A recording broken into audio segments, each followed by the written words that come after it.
Polynomials. आज ये नया चैप्टर शुरू करेंगे। पॉलिनोमियल्स का सबसे पहले मीनिंग क्या होता है?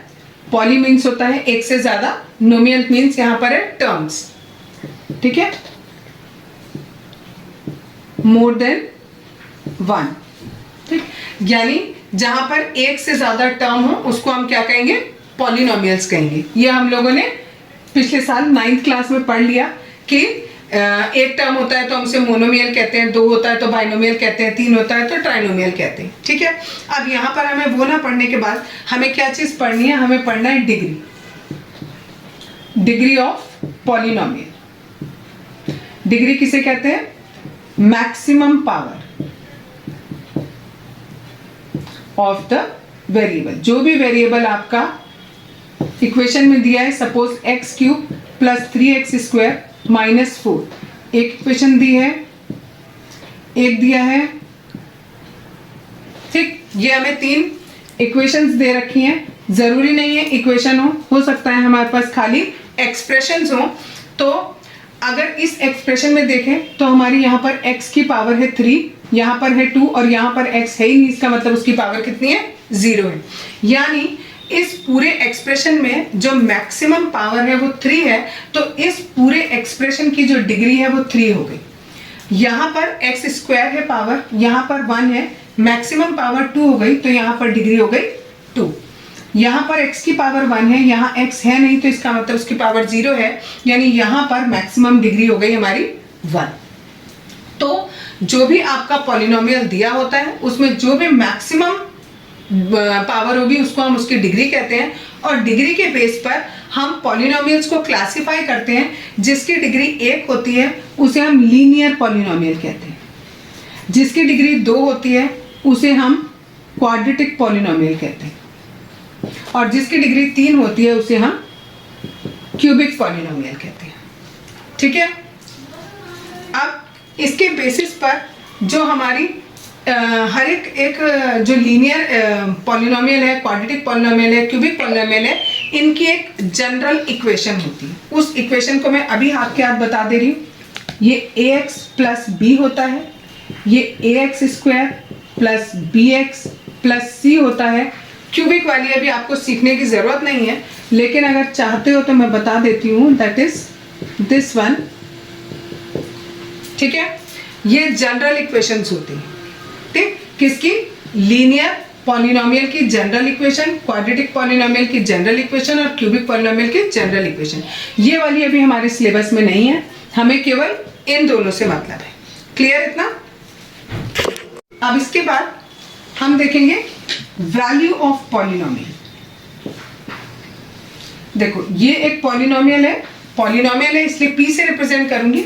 इसमें वेरिएबल x है तो इसे x से रिप्रेजेंट करूंगी। सिमिलरली यहाँ पर भी सेम है, ठीक है। जरूरी नहीं है हर जगह सेम हो, आप चेंज भी कर सकते हो उसको।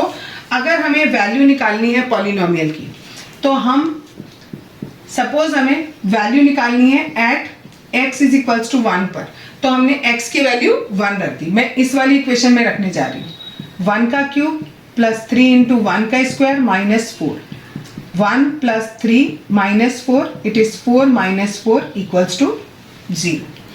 जिस केस में हमारी ये वैल्यू 0 आ जाती है, ठीक है, x की जिस वैल्यू के लिए पॉलिनोमियल की वैल्यू 0 आती है, वो x की वैल्यू इस पॉलिनोमियल का रूट कहलाती है, या 0 कहलाती है, या उसका सॉल्यूशन कहलाती है।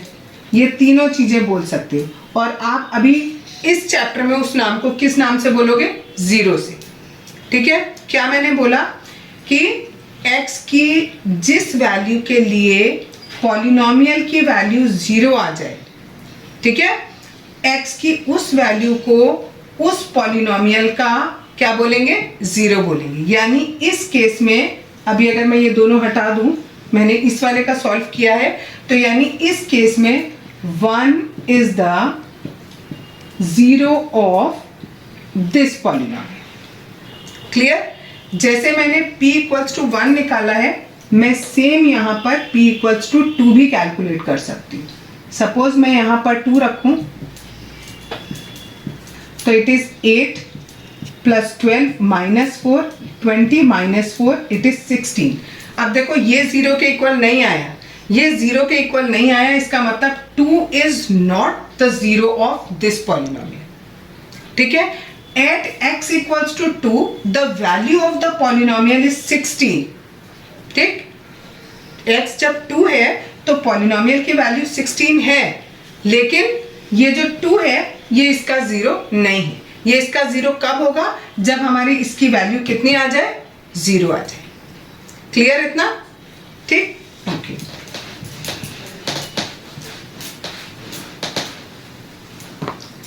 अब 0 ऑफ पॉलिनोमियल, अभी बताया मैंने तुम्हें कि जब आपके px की वैल्यू क्या हो जाए? 0 आ जाए। ठीक है, तो जिस x पे भी पॉलिनोमियल की वैल्यू 0 आती है, उस x को हम क्या कहते हैं? जीरो ऑफ द पॉलिनोमियल कहते हैं। तो इन्होंने एक्सपेरिमेंट्स करके देखे और सॉल्व किया, और इन्होंने क्या पाया, जो मैथमेटिशियन थे उन्होंने ये पाया कि अगर जीरो ऑफ लीनियर पॉलिनोमियल अगर हम लेते हैं, ठीक है, तो उसकी वैल्यू हमेशा किसके इक्वल आती है?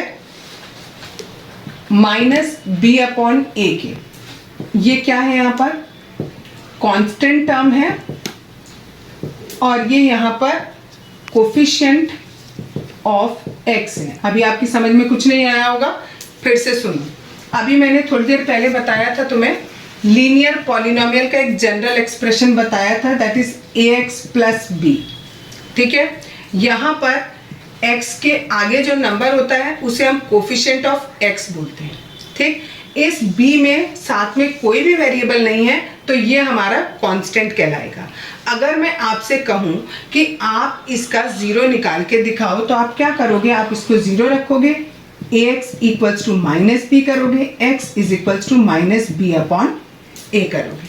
ठीक है, यानी अगर हम अब x की जगह पर ये रखें माइनस बी अपॉन ए, हमारा एक्सप्रेशन था ये, और इसमें मैंने क्या किया? x की जगह पर क्या रखा? माइनस बी अपॉन ए रखा। तो अब देखो a से a कैंसिल हो गया, minus B plus B equals to 0 आ गया। ठीक है, यानी x की ये वैल्यू रखने पर मेरा आंसर 0 आ रहा है, यानी ये क्या हुआ? इस पॉलिनोमियल का 0 हुआ। ठीक है, तो यहाँ पर जो मैथमेटिशियन थे उन्होंने बार बार प्रैक्टिस करी, और उन्होंने ये पाया कि अगर हमारा 0 लीनियर पॉलिनोमियल है, तो हमेशा हमें जो 0 मिलेगा वो कैसे मिलेगा? माइनस बी अपॉन ए करके मिलेगा। यानी ऊपर कांस्टेंट टर्म होगा और नीचे कोफिशिएंट ऑफ x होगा, और साथ में एक माइनस का साइन होगा। फॉर एग्जाम्पल, अगर मैं आपको लिखती हूँ 3x प्लस 4, अगर मैं पूछूं आप इसका 0 बताओ, तो इसका 0 क्या होगा? माइनस 4/3। ठीक है, x इक्वल टू ना लिखकर हम यहाँ पर 0 लिख देते हैं, 0 इज दिस वन। अगर मैं यहाँ पर 3x माइनस 4 लिख दूं, तो अब 0 क्या होगा? ये समझ में आया? कैसे आया? देखो, मैंने बोला था 0 कैसे निकलता है? माइनस बी अपॉन ए करके, माइनस की जगह माइनस रखा, ये ax प्लस बी से कंपेयर करो। a की वैल्यू कितनी आ रही है? 3, b की वैल्यू कितनी आ रही है? 4। तो यहाँ पर मैंने b की वैल्यू रख दी 4 और a की वैल्यू रख दी 3, ऐसे निकाला। सिमिलरली अगर मैं यहाँ पर करूँ, तो अब देखो यहाँ प्लस है और यहाँ माइनस है, तो मैं क्या करूँ? यहाँ प्लस और यहाँ ब्रैकेट में माइनस ले लूँ। a की वैल्यू हो गई 3 और b की वैल्यू हो गई -4। अब माइनस 4 अपॉन 3, तो ये हो गया 4 अपॉन 3। ठीक है, ठीक है। अब ये मैंने आपको बता दिया कि अगर हमारे पास लीनियर पॉलिनोमियल है, लीनियर पॉलिनोमियल बार बार बोल रही हूँ, ध्यान रखना है, लीनियर पॉलिनोमियल मतलब ax प्लस बी। अगर इस फॉर्म की कोई भी आपके पास पॉलिनोमियल है और उसका हमें 0 फाइंड आउट करना है, तो वो कैसे निकलेगा? माइनस बी अपॉन ए करके। ये माइनस बी रखेंगे इसकी जगह पर और ये ए एज इट इज रखेंगे, तो हमें क्या मिल जाएगा? 0 ऑफ लीनियर पॉलिनोमियल मिल जाएगा। अगर इसी चीज को हम ग्राफिकल मेथड से देखें, ठीक है, आपकी एनसीईआरटी बुक में दिया हुआ है और उन्होंने एक इक्वेशन आपका लिया है y is equals to 2x plus 3। ठीक है, यहाँ y का मतलब है उनका px। ठीक है, पॉलिनोमियल है, उन्होंने ये लिया। अब उन्होंने इसका ग्राफ बनाया। ठीक है, ग्राफ बनाया तो उनका कुछ ग्राफ इस तरीके का आया, और वो ग्राफ किस जगह पे काट रहा था? यहाँ पर इस जगह पे कट रहा था, दैट इज -3/2, 0। इतने पर कट रहा था। इस तरीके से इन्होंने एक लाइन का बनाया, दूसरी लाइन का भी बना के देखा मैथमेटिशियन ने, तीसरी का, चौथी का, ऐसे बहुत सारे ये जो एक्सप्रेशन दिए उनका बहुत सारों का उन्होंने बना के देखा। तो उन्होंने हर बार क्या देखा कि जब हमारा लीनियर पॉलिनोमियल होता है तो वो केवल एक्स एक्सिस को एक ही जगह पर हर बार काटता है।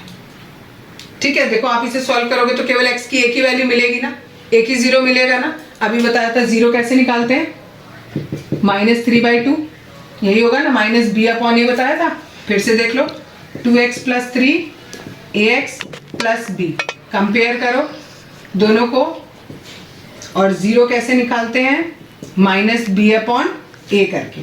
-b की वैल्यू कितनी है 3 और a की वैल्यू कितनी है 2, तो -3/2। और यहाँ देखो आंसर भी कितना आया, -3/2।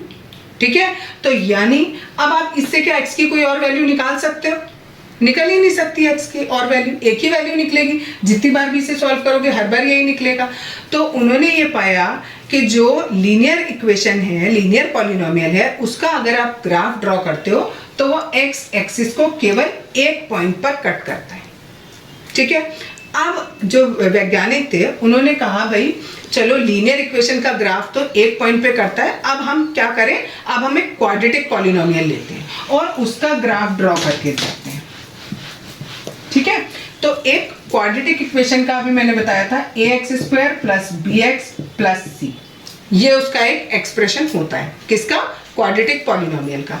जब उन्होंने किसी भी क्वाड्रेटिक पॉलिनोमियल का ग्राफ बनाया तो उनका ऐसा फिगर आ रहा था, या तो ऐसे u आ रहा था या ऐसा u आ रहा था। ठीक है, यानी ये सीधा है और ये उल्टा u आ रहा था, इन्वर्टेड u एंड u, ये उनका फिगर बन रहा था। ठीक, तो उन्होंने आपकी बुक में, एनसीईआरटी बुक में भी दिया हुआ है, उसमें x² - 3x - 4 इसका ग्राफ बनाया, और इसका ग्राफ बनाया और उन्होंने देखा कि इस तरीके का ग्राफ आया। तो अब देखो ये वाला ग्राफ कितनी जगह पर कट कर रहा है, x एक्सिस को। y एक्सिस से हमें मतलब नहीं है, हमें ये देखना है केवल, क्यों है हमें x एक्सिस से मतलब, केवल क्योंकि जो हमारा पॉलिनोमियल है उसमें x वेरिएबल है, उसमें y वेरिएबल हमने नहीं लिया। ठीक है, तो हम y एक्सिस को नहीं देखेंगे, हम केवल x एक्सिस को देखेंगे। तो x एक्सिस कितनी जगह पे कट कर रहा है, दो जगह पे कट कर रहा है। ठीक, अच्छा, फिर इन्होंने जो मैथमेटिशियन थे उन्होंने बहुत सारे एक्सपेरिमेंट्स किए और बहुत सारे ग्राफ्स बनाए। उन्होंने कहा ऐसा हो सकता है पहला ग्राफ हमारा ऐसा बने, तो इसमें भी हमें x की कितनी वैल्यू मिली, 2 वैल्यू मिल गई। हो सकता है उन्होंने कहा दूसरा ग्राफ जो हम ले रहे हैं हो सकता है ऐसे मिले, तो उसमें भी हमें 2 वैल्यूज मिल गई। ठीक है, तीसरा ग्राफ उन्होंने बनाया। अब तीसरे ग्राफ में उन्होंने जो बनाया वो ऐसे बनाया, उन्होंने कहा यहाँ तो हमें एक ही वैल्यू मिली। ठीक है, तो कभी कभी आपको याद होगा जब आपने पिछले साल वो पढ़ा था, फैक्टराइजेशन पढ़ा था, उसमें कभी कभी दोनों वैल्यूज इक्वल आ जाती थी। ठीक है ना, जैसे x² + 4x + 2, अगर हम इसके फैक्टर करें तो दोनों बार हमें x की वैल्यू -2 मिलती। ठीक है ना, तो ये वो वाला केस हुआ कि दोनों की वैल्यू क्या मिल रही है, दोनों जीरोस इक्वल है हमारे। ठीक, एक बार उन्होंने ट्राई किया कि इस तरीके से ऊपर को मिल जाए, इस केस में भी एक्स एक्सिस को कहाँ कट कर रहा है, एक ही पॉइंट पे कट कर रहा है, तो यहाँ पर भी सेम बात हो गई। अगला उन्होंने एक्सपेरिमेंट करके देखा तो उसमें उनका ग्राफ कुछ इस तरीके का आया, ऐसा। ठीक है, अब ये एक्स एक्सिस को टच कर ही नहीं रहा। जब एक्स एक्सिस को टच नहीं कर रहा तो दैट मीन्स उसका कोई भी सॉल्यूशन नहीं है। ठीक है, नो सॉल्यूशन। हो सकता है ऊपर को आए, हो सकता है नीचे को आए, लेकिन अगर वो एक्स एक्सिस को टच नहीं करेगा तो दैट मीन्स कि उसका कोई भी सॉल्यूशन नहीं। क्लियर? अच्छा, ये हुआ क्वाड्रेटिक के लिए। अब आई बात क्यूबिक के लिए। ठीक, जबकि क्यूबिक कोर्स में नहीं है, फिर भी आपकी बुक में ग्राफ दे रखा है तो मैं आपको बता देती हूँ। उन्होंने कहा एक क्यूबिक था, क्यूबिक पॉलिनोमियल था, उसका ग्राफ ऐसे बना हुआ था। अब वो कितनी जगह कट कर रहा था एक्सिस को, 3 जगह पे कट कर रहा था।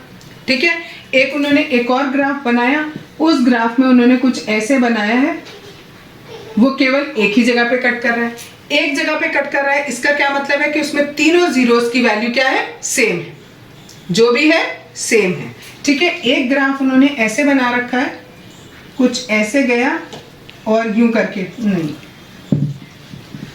मैं दोबारा से बनाती हूँ, दैट इज ये। ठीक है, इस तरीके से। तो यानी एक पॉइंट ये मिला और एक पॉइंट ये मिला, यानी 3 में से किसी 2 की वैल्यू सेम है और 1 की वैल्यू अलग है। यानी इन सारे ग्राफ से हमें पढ़कर ये समझ आया क्या कि अगर हमारा जो ग्राफ है वो एक्स एक्सिस को एक जगह पे कट करता है तो दैट इज लीनियर, 2 जगह पे कट करता है दैट इज क्वाड्रेटिक, 3 जगह पे कट करता है दैट इज क्यूबिक। ठीक है, तो आपको एक एग्जाम्पल दिया हुआ है बुक में, उस एग्जाम्पल में आपको यही बताना है कि किस किस जगह पर कट कर रहा है। तो जो पहला ग्राफ दिया है हमें वो कुछ इस तरीके का दिया है। ठीक, इसमें एक्स एक्सिस को कितनी जगह पे कट कर रहा है, केवल एक जगह पे, तो that means it is linear. ठीक, और दूसरा वाला है, दूसरे ग्राफ में कुछ इस तरीके का दिया है, तो यहाँ पर कितनी जगह कट कर रहा है, 2 जगह पर। तीसरी जगह बना हुआ है वो कुछ ऐसे बना हुआ है, तो यहाँ देखो 3 जगह पे, 1 2 और 3 जगह पर। अगला चौथा ग्राफ दिया है वो ऐसे बना है, तो एक्स एक्सिस को कितनी जगह काट रहा है, केवल एक जगह पर। ये तो वाई एक्सिस हो जाएगा, इसको काउंट नहीं करेंगे, केवल इस जगह पे कट कर रहा है। अगला जो ग्राफ दिया है वो ऐसे दिया है, तो ये एक्स एक्सिस को कितनी जगह पे काट रहा है, केवल एक जगह पर। नेक्स्ट आपको फिगर दिया हुआ है वो कुछ इस तरीके का दिया है, लाइक दिस। तो इसमें देखो 1 2 3 और 4 जगह पे कट कर रहा है। ठीक है, तो आपको बस यही पहचानना है कि इसके नंबर ऑफ जीरोस कितने होंगे। ठीक, क्योंकि 4 जगह पे कट कर रहा है तो इसके जीरोस कितने हुए, 4 हुए। यहाँ पर जीरोस 3 हुए, यहाँ पर 0 1 हुआ। अब ये भी हो सकता है कि एक से ज्यादा हो लेकिन सबकी वैल्यू क्या है, सेम है, तो 0 1 ही माना जाएगा। यहाँ पर 0 1 हुआ, यहाँ पर 0 2 हुई, यहाँ पर 0 1 हुआ। Relationship between zeros and coefficient of polynomial, जैसा मैंने अभी थोड़ी देर पहले बताया था कि ax प्लस बी ये हमारी एक लीनियर इक्वेशन होती है। ठीक है, लीनियर इक्वेशन नहीं, सॉरी, लीनियर पॉलिनोमियल। ठीक, अगर हमें इसका जीरो फाइंड आउट करना होता है तो हम कैसे फाइंड आउट करते हैं, -b/a करके करते हैं। ठीक है, अब हमारे पास जो जीरोज हैं, अगर हमारे पास एक जीरो होता तो हम यहाँ कह देते x की वैल्यू हमारी -b/a है। ठीक, ये किसके लिए सही है, अगर हमारे पास लीनियर इक्वेशन है तब तो ये बात सही है। बट अगर हमारे पास क्वाड्रेटिक इक्वेशन है, सपोज ax² + bx + c, हमारी ये इक्वेशन है। अब इस इक्वेशन में हमारी x की 2 वैल्यू आई। ठीक है, तो आप कैसे पहचानोगे कि कौन कौन सी वैल्यू होंगी। तो अब क्या किया, जो वो मैथमेटिशियन थे उन्होंने इन जीरोस को अल्फाबेट से डिनोट किया और पहले वाले को अल्फा नाम दिया, दूसरे को बीटा नाम दिया और तीसरे को गामा नाम दिया। ठीक, गामा वाला अभी आपके केस में नहीं है, मैंने बताया क्यूबिक वाला। ठीक है, क्यूबिक जो होता है, क्यूबिक पॉलिनोमियल, उसमें 3 जीरोस होते हैं तो उसमें हम गामा बोलते हैं। ठीक, अगर एक ही जीरो है तो उसको हम अल्फा से रिप्रेजेंट कर रहे हैं। अगर हमारे पास 2 जीरोज हैं तो हम पहले को अल्फा से और दूसरे को बीटा से रिप्रेजेंट करेंगे। और अगर हमारे पास 3 जीरोज होंगे तो हम अल्फा, बीटा और गामा से रिप्रेजेंट करेंगे। लेकिन गामा वाला हमारे सिलेबस में नहीं है तो हम अभी इसे नहीं पढ़ेंगे। ठीक, तो जब हमारे पास लीनियर इक्वेशन होती है तो लीनियर इक्वेशन में ये हमारा जीरो है और ये हमारे क्या है, कोफिशिएंट है। उन्होंने बोला है ना, कोफिशिएंट ऑफ पॉलिनोमियल। ये x का कोफिशिएंट ये हो गया और ये कांस्टेंट टर्म हो गया, तो ये आ गया -b/a। तो अगर आपसे लीनियर इक्वेशन, लीनियर पॉलिनोमियल में कोई relationship between zero and coefficient of polynomial पूछता है तो ये हो जाता है। बट क्योंकि ये बहुत सिंपल है तो ये नहीं पूछा जाता है आपसे। क्या पूछा जाता है, क्वाड्रेटिक इक्वेशन का पूछा जाता है। तो अब मैं वो बताती हूँ आपको क्वाड्रेटिक इक्वेशन का क्या होता है। ax² + bx + c = 0 लेना है, लो, नहीं तो कोई बात नहीं। ये हमारा पॉलिनोमियल है। ठीक है, इस पॉलिनोमियल के हमें पता है 2 जीरोज होंगे, पहला हमने अल्फा माना, दूसरा हमने बीटा माना। अब वो कह रहे हैं रिलेशनशिप बताओ इन जीरोज के बीच में, ये दोनों जीरो जो है ये, और जो ये इसमें कोफिशिएंट्स हैं, x² का कोफिशिएंट a है, x का कोफिशिएंट b है और c कांस्टेंट टर्म है। ठीक है, ये कांस्टेंट टर्म है, ये हमारा कोफिशिएंट ऑफ x, ये वाला हमारा कोफिशिएंट ऑफ x²। क्लियर इतना? ठीक है, ओके। अब रिलेशनशिप ये है, अल्फा प्लस बीटा बराबर होता है -b/a के। ठीक है, और अल्फा इंटू बीटा बराबर होता है c/a के। ठीक, अब ये b क्या है वो देखो, माइनस तो हमने एज इट इज रखा, b हमारा क्या था, कोफिशिएंट ऑफ x, और नीचे a क्या है हमारा, कोफिशिएंट ऑफ x स्क्वायर, और यहां पर ये अल्फा इंटू बीटा करोगे तो c क्या है हमारा, कांस्टेंट टर्म, और नीचे हमारा क्या आएगा, कोफिशिएंट ऑफ x स्क्वायर। अब ये चीज कि भाई ये हम अल्फा प्लस बीटा, यानी हम इन अल्फा बीटा का सम और प्रोडक्ट क्यों कर रहे हैं, इससे हमें क्या फायदा हो रहा है। इससे हमें फायदा ये हो रहा है कि अगर हमारे पास इस अल्फा और बीटा की वैल्यू हो तो हम ये पॉलिनोमियल फाइंड आउट कर सकते हैं। कैसे फाइंड आउट करेंगे, उसके लिए एक फॉर्मूला होता है, वो फॉर्मूला ये लिखते हैं, X square plus plus minus होता है sum of zeros multiplied by x and plus product of zeros। Sum of zero का मतलब हुआ अल्फा प्लस बीटा, जो कि मैंने अभी पीछे वाले इक्वेशन में लिखा था, और प्रोडक्ट ऑफ जीरोस का मतलब हुआ अल्फा इंटू बीटा।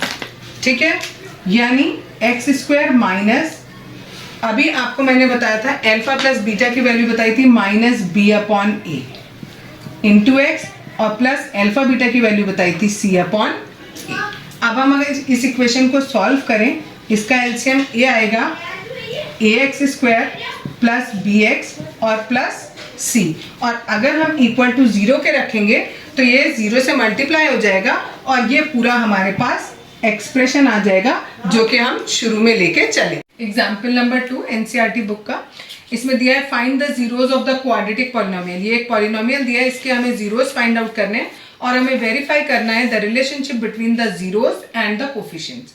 ये हमारा एक क्वाड्रेटिक पॉलिनोमियल है, इसको हमें फैक्टर्स निकालने हैं, यानी जीरोस निकालने हैं। तो मिडिल टर्म स्प्लिट करेंगे, 10 के फैक्टर करेंगे, 5 और 2 आएंगे,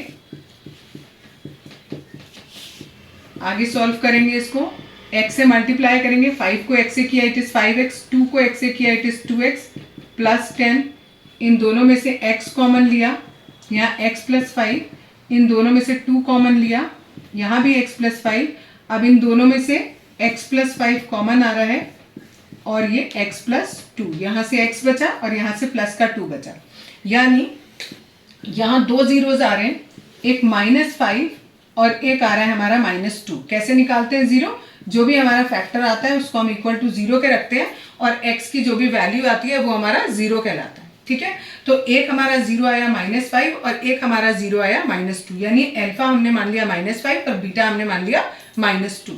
ठीक, अब हमें प्रूफ करना है कि अल्फा प्लस बीटा किसके बराबर है, -b अपॉन a के बराबर है। यही हमें वेरिफिकेशन वहां पर दिखाना है। अल्फा प्लस बीटा, हमारी अल्फा की वैल्यू है -5, बीटा की वैल्यू है -2, ये हमारे हिसाब से आया माइनस का 7। अब देखते हैं माइनस बी अपॉन ए के इक्वल है या नहीं है, माइनस की जगह माइनस लिखा। अब b की वैल्यू हम इस, ये जो हमें क्वाड्रेटिक पॉलिनोमियल दिया है इससे निकालेंगे, ax square plus B X plus C, इससे कंपेयर करो। a की वैल्यू यहाँ पर कुछ नहीं है तो 1 मानेंगे, a की जगह 1 हो गया, b की जगह 7 हो गया और c की जगह 10 हो गया। तो b की जगह मैंने 7 कॉपी किया और a की जगह 1 कॉपी किया, तो -7 अपॉन 1 इज -7। तो वेरीफाई हो गया कि दोनों के दोनों इक्वल हैं। सिमिलरली हमें दूसरा भी प्रूफ करना है, अल्फा इंटू बीटा किसके इक्वल होता है, c अपॉन a के।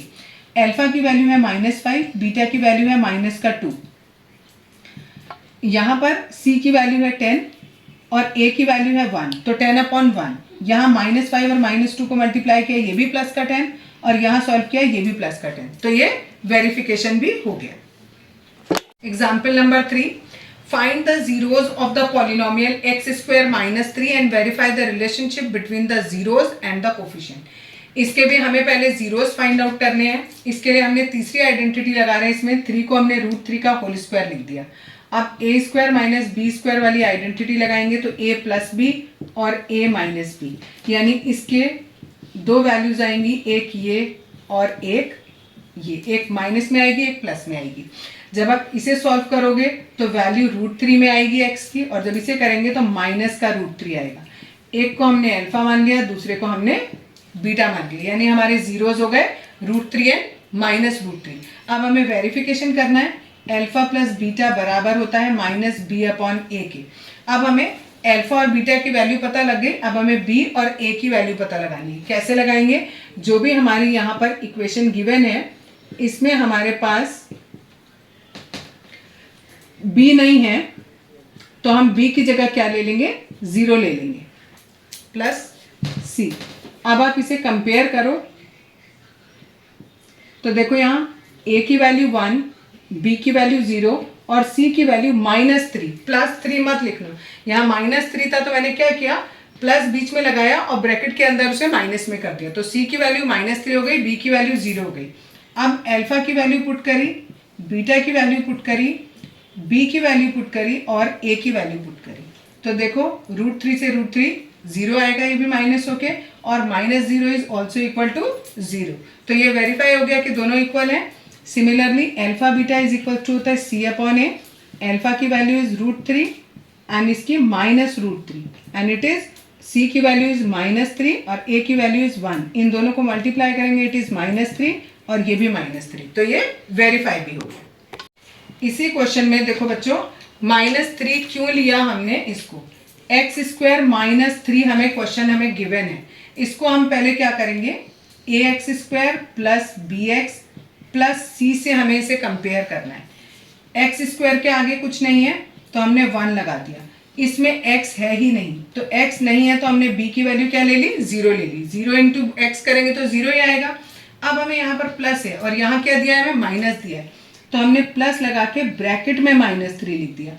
खोलेंगे तो फिर से वही -3 हो जाएगा। अब नीचे वाली इक्वेशन को खोलो, फिर से वही बनेगी ना, x² -3। तो इसको हमने इस फॉर्म में चेंज कर लिया। क्यों किया? जिससे हम आसानी से कंपैरिजन कर सकें।